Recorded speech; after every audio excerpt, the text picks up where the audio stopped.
The Middle East is full of conflicts, but there's a reason for this that most people don't talk about. The conflicts in Libya, Syria, Iraq, Yemen, and Afghanistan are all partly fueled by Iran and Saudi Arabia, who are supporting opposing parties in each of these conflicts. These two countries are the most powerful in the Middle East, but they want to become the only regional leader. This balance of power is sustained by having two rival nations that vehemently disagree with each other, and it prevents from one country controlling all the oil in the Middle East. It might be a coincidence, but this exact power balance is what the United States was trying to achieve after World War II. It's an insane story, and I'll get into how this power balance was created. But why it matters now is because we're seeing it shift. More than 20 drones attacked the world's largest oil processing facility in Saudi Arabia. In 2019, Saudi Arabia came under attack. The attack was launched from the north and was unquestionably sponsored by Iran. This was odd. Saudi Arabia and Iran have been involved in proxy warfare for decades, but this was a country-on-country attack. The Saudis, for a short moment, lost half of their oil production. It was claimed by the Houthis in Yemen, but Iran's fingerprints were all over it. The war in Yemen was used as a cover for Iran to attack Saudi Arabia, but that war is now escalating. Iran wants to overthrow the monarchy of Saudi Arabia, and they want to see an Islamic Republic emerge. Saudi Arabia has a problem. They traditionally relied on Western powers for their security and to export their oil, but many countries, including the United States, are phasing out their oil. It's uncertain whether they'll be reliable partners in the future, and on that moment, Iran is eagerly waiting. This is Saudi Arabia's catastrophic Iran problem with hindsight.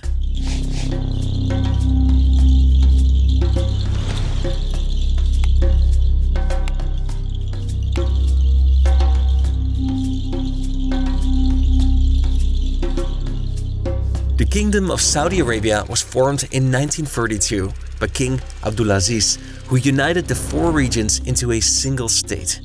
That same year, an American oil company found oil in Bahrain.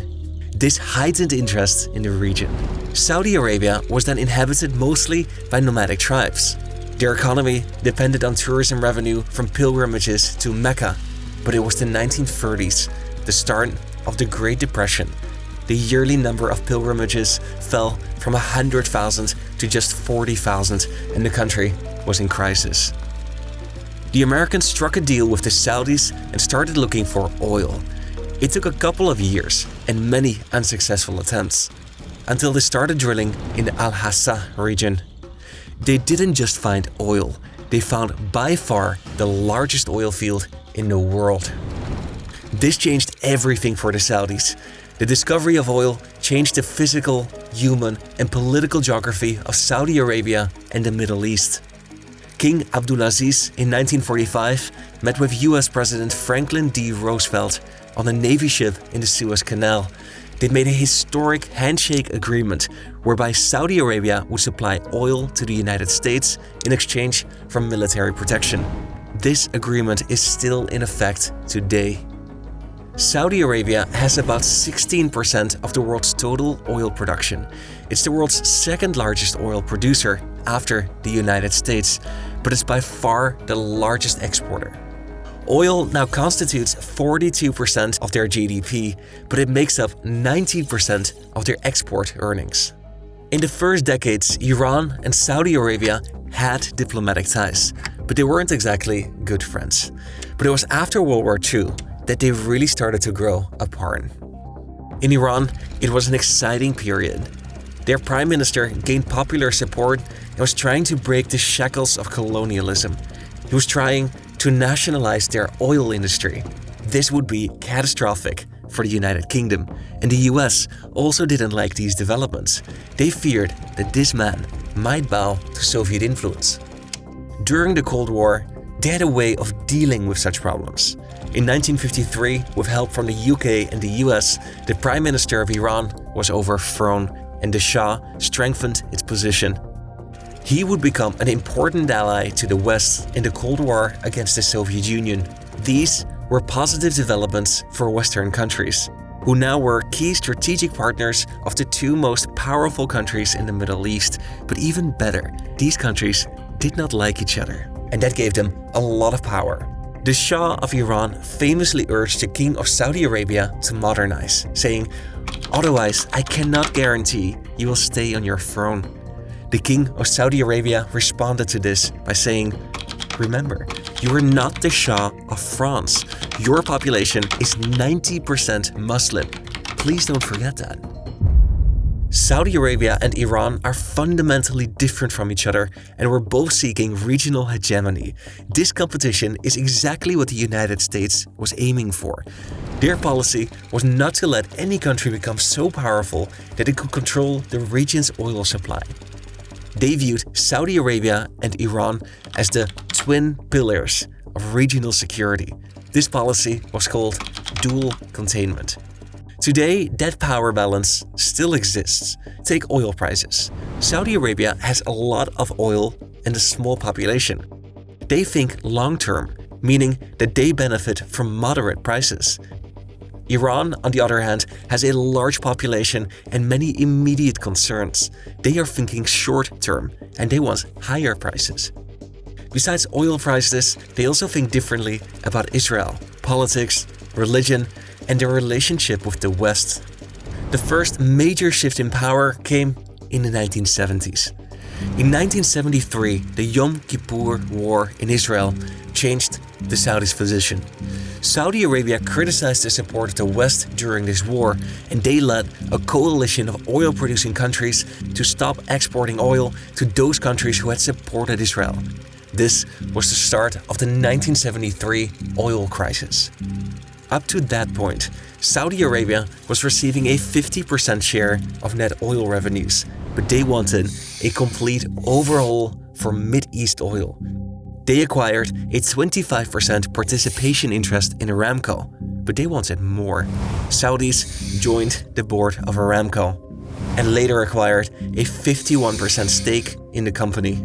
The remaining interest was acquired in 1976, further advancing the process of nationalizing oil production.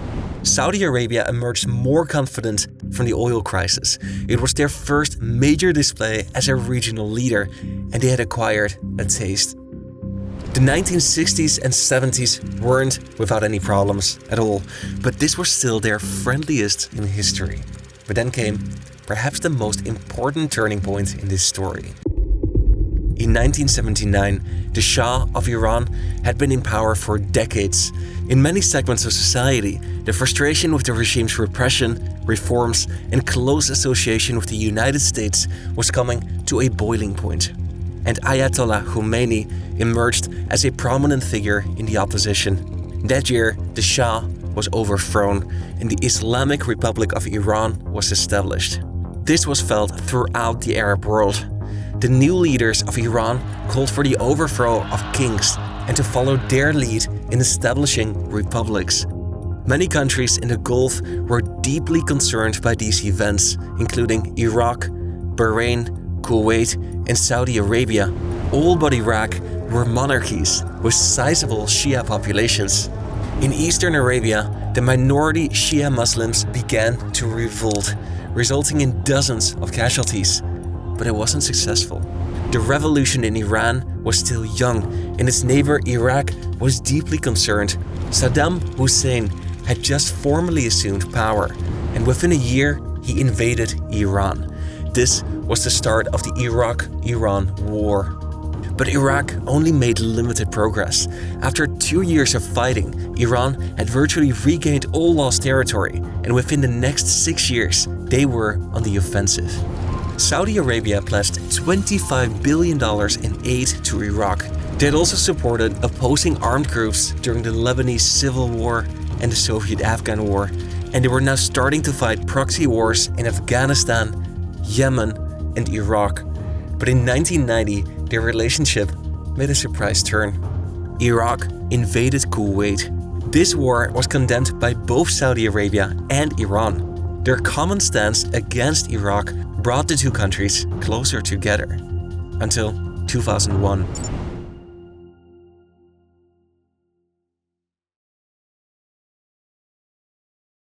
Crown Prince Abdullah sent a critical letter to George Bush saying, "A time comes when peoples and nations part.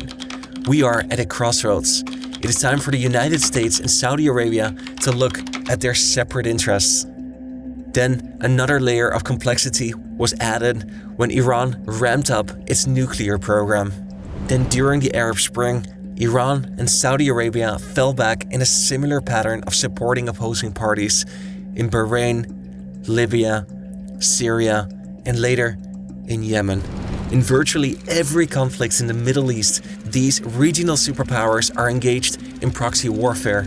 We know from leaked classified documents that Saudi Arabia has propaganda campaigns to stir unrest in Iran, and that they have assisted with strikes on Iranian commanders. Saudi Arabia wants to change the Iranian political system, and Iran wants to do the same in Saudi Arabia. They attack each other in covert operations with plenty of plausible deniability, but the struggle for power is mostly playing out through proxy warfare. But that attack in 2019 was something different. It was launched from an Iranian military base at a target in Saudi Arabia.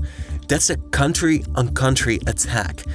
It left plenty of evidence that conclusively put Iran at the scene. It was a display of force that was much more blatant than that we are used to, and it demonstrated a weakness of Saudi Arabia. In just one night, Iran managed to shut down 50% of the government's income stream. This just shows that their economy is extremely vulnerable to hard power, and their security is still reliant on the United States. But the US isn't leaving anytime soon. Saudi Arabia is strategically located to exert control over the Suez Canal, the Strait of Hormuz, and the Gulf of Aden. They also have proven to be a strong and stable ally to project power in this conflict-ridden region. Saudi Arabia also has one of the largest sovereign wealth funds in the world. They have a huge potential for developing renewable energy, and they have a young and growing population. They are currently working on an unprecedented attempt to radically diversify their income streams, and how successful all these efforts will be will determine the dynamics of power in the future. The balance of power is shifting, but not yet falling in any direction. Consider watching one of these two videos next.